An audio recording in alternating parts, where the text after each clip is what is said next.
Hello बच्चों, चलिए प्रश्न को पढ़ते हैं और समझते हैं। 3 लड़कों तथा 2 लड़कियों के समूह में से 2 बच्चों को यादृच्छा चुना जाता है। निम्नलिखित का वर्णन कीजिए। चुने गए बच्चों में से कम एक लड़की है। प्रश्न को हल करने से पहले प्रश्न के लिए हम मुख्य अवधारणा लिख लेते हैं, जिसकी सहायता से इस प्रश्न को हल किया जाएगा। मुख्य अवधारणा। मुख्य अवधारणा में हम प्रतिदर समष्टि की परिभाषा को लिखेंगे कि प्रतिदर समष्टि क्या होता है। तो यही लिख लेते हैं हम। देखो, यादृच्छा यादृच्छा प्रयोग के सभी संभावित संभावित परिणामों परिणामों का का समुच्चय प्रतिदर्श समष्टि कहलाता है। समष्टि को हम ऐसे व्यक्त करते हैं, कहलाता है। कहलाता है, यह याद रखें आप। अब देखिए, प्रश्न में जो कहा गया है उसकी सहायता से हम प्रतिदर्श समष्टि को बनाते हैं। 3 लड़कों और 2 लड़कियां हैं, तो हम इस बात को मान लेते हैं। माना माना 3 लड़के 3 लड़के क्रमशः क्रमशः B1 B2 B3 है, तथा 2 लड़कियां 2 लड़कियां। देखो, 2 लड़कियां क्या मान लेते हैं हम इन्हें मान लेते हैं G1 कॉमा G2 है। अब हम प्रतिदर समष्टि इसका बना लेते हैं। तो देखो, इसका जो प्रतिदर समष्टि होगा वो क्या होगा? वो होगा S बराबर, मैं यहाँ से लिख देता हूँ, प्रतिदर समष्टि S बराबर। देखिए, क्या हो सकता है?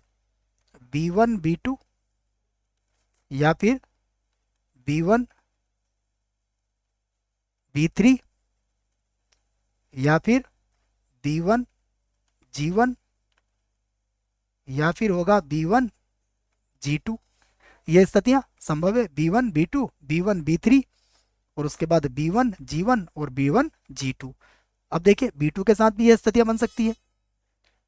B2 के साथ आ जाएगा B3, या फिर B2 के साथ होगा G1, या फिर B2 के साथ आ जाएगा G2। यह भी स्थितियां संभव है। उसके बाद देखिए, B3 के साथ भी ले लेते हैं। B3 के साथ हो जाएगा G1, B3 के साथ हो सकता है G2। उसके बाद देखिए, G1 के साथ हो जाएगा G2। यह भी संभव है। अब देखिए कितनी स्थितियां बन गई है। 1 2 3 4 5 6 7 8 9 और 10। तो 5 में से 2 वस्तुओं को लेने के तरीके तो 10 ही होंगे। अब आप यहाँ देखिए, हमसे प्रश्न में क्या पूछा गया है कि चुने गए बच्चों में से कम एक लड़की हो। तो अब हम यहाँ पर कम से कम एक लड़की के लिए संभव स्थितियां लिख लेते हैं। तो अब कम से कम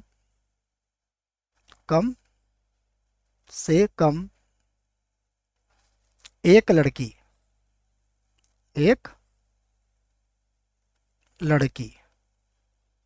देखो, कम से कम एक लड़की के लिए हमारे पास कितनी स्थितियां बनेगी? देखो, ये तो हो नहीं सकती B1 B2 वाली। देखो, ये बनेगी यहाँ से B1 G1। सबसे पहले लिखूंगा मैं B1 G1।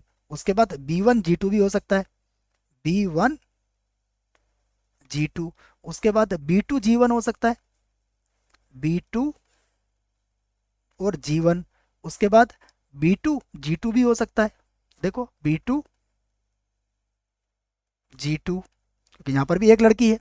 उसके बाद B3 G1 भी हो सकता है, तो यहाँ पर लिख देता हूँ मैं। अब आ जाएगा B3